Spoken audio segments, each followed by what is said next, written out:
नहमदुहु व नुसल्ली अला रसूलिहिल करीम अम्मा बाद फ़ाऊज़ु बिल्लाहि मिनश शैतानिर रजीम बिस्मिल्लाहिर्रहमानिर्रहीम रब्बि इश्रह ली सदरी व यस्सिर ली अमरी वहलुल उक़दतम मिन लिसानी यफ़क़हू क़ौली रब्बि ज़िदनी इल्मा रब्बि ज़िदनी इल्मा रब्बि ज़िदनी इल्मा अल्लाहुम्मा फ़क़िहना फ़िद्दीन।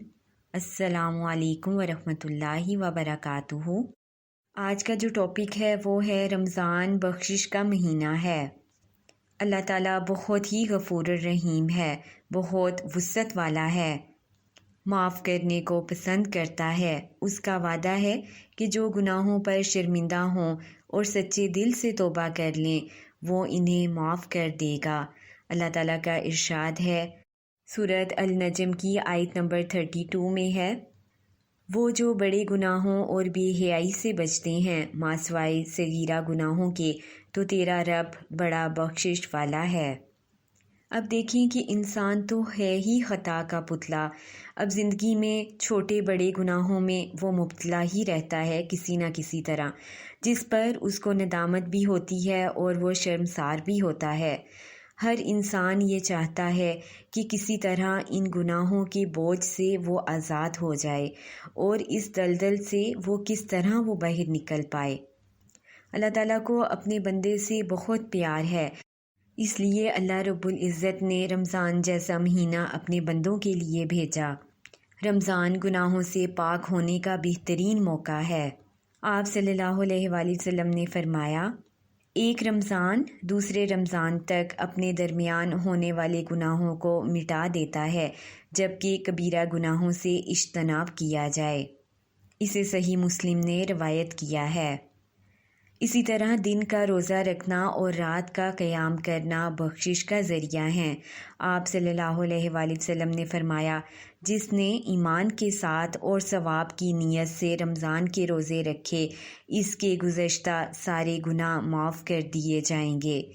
इसे सही बुखारी ने रवायत किया है। अब इसमें बंदा मोमिन के लिए कितनी बड़ी खुशखबरी है कि जो रोज़ा रखेगा और रात का क़याम करेगा उसके गुज़श्ता तमाम गुनाह माफ़ कर दिए जाएंगे। इसे सही बुखारी ने रवायत किया है। इसी तरह रोज़ेदार मर्द व औरत के लिए अल्लाह ताला ने बख्शिश का वादा किया है। सूरत अल-अहज़ाब की आयत नंबर 35 में है, और रोज़ा रखने वाले मर्द और रोज़ा रखने वाली औरतें, अल्लाह ने इनके लिए बख्शिश और अजर अज़ीम का वादा फरमाया है।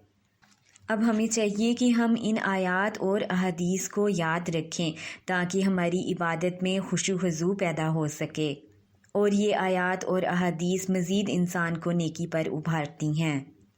जो शख्स रमज़ान पाए और इसकी मग़फ़िरत ना हो वो बदनसीब है, क्योंकि ऐसे शख्स ने अपने गुनाहों को बख्शवाने के लिए रमज़ान से फ़ायदा ही नहीं हासिल किया, ना इसने रोज़े रखे, ना ही क़याम किया और ना ही इबादत की।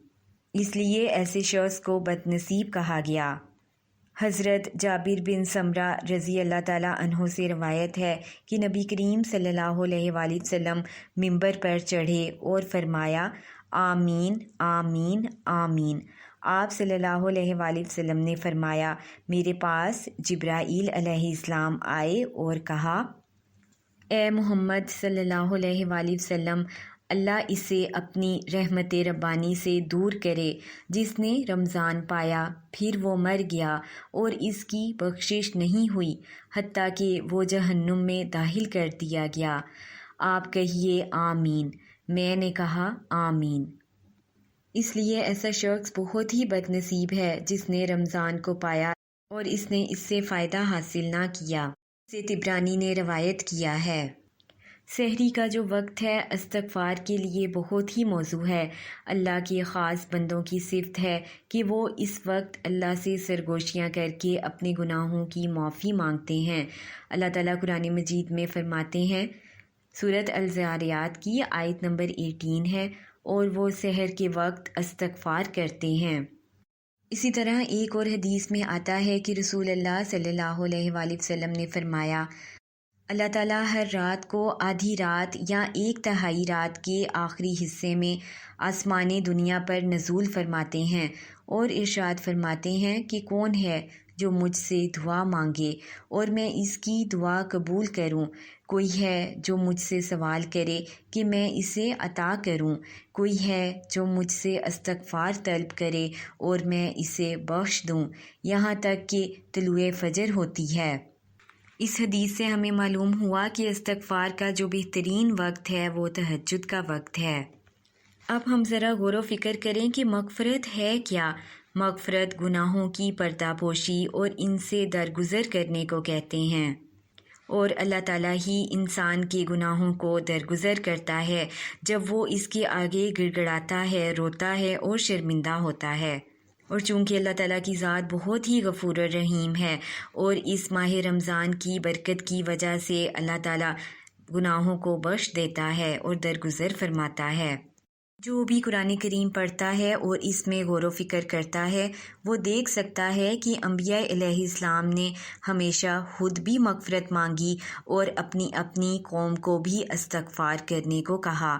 قرآن پاک کی سورۃ الاعراف میں ہے، حضرت آدم علیہ السلام اور حوا علیہ السلام کی دعا یہ ہے، ربنا ظلمنا انفسنا وان لم تغفر لنا وترحمنا لنکونن من الخاسرین۔ اے رب، ہم نے اپنے اوپر ظلم کیا، اب اگر تو نے ہم سے درگزر نہ فرمایا اور رحم نہ کیا تو یقیناً ہم تباہ ہو جائیں گے۔ اس لیے ہمیں بھی چاہیے کہ رمضان المبارک کے بابرکت مہینے میں ہم اپنے گناہوں کو بخشوا لیں، اپنے گناہوں پر نادم ہو کر غلطیوں کا اعتراف کر کے اور رو رو کر اللہ سے توبہ کریں، تمام مسلمانوں کی بخشش کے لیے بھی دعا کریں تاکہ اللہ تعالی ہم سب کے گناہوں کو معاف فرما دے، آمین ثم آمین۔ سبحانک اللہم و بحمدک، اشہد ان لا الہ الا انت، استغفرک و اتوب الیک۔ السلام علیکم ورحمۃ اللہ وبرکاتہ۔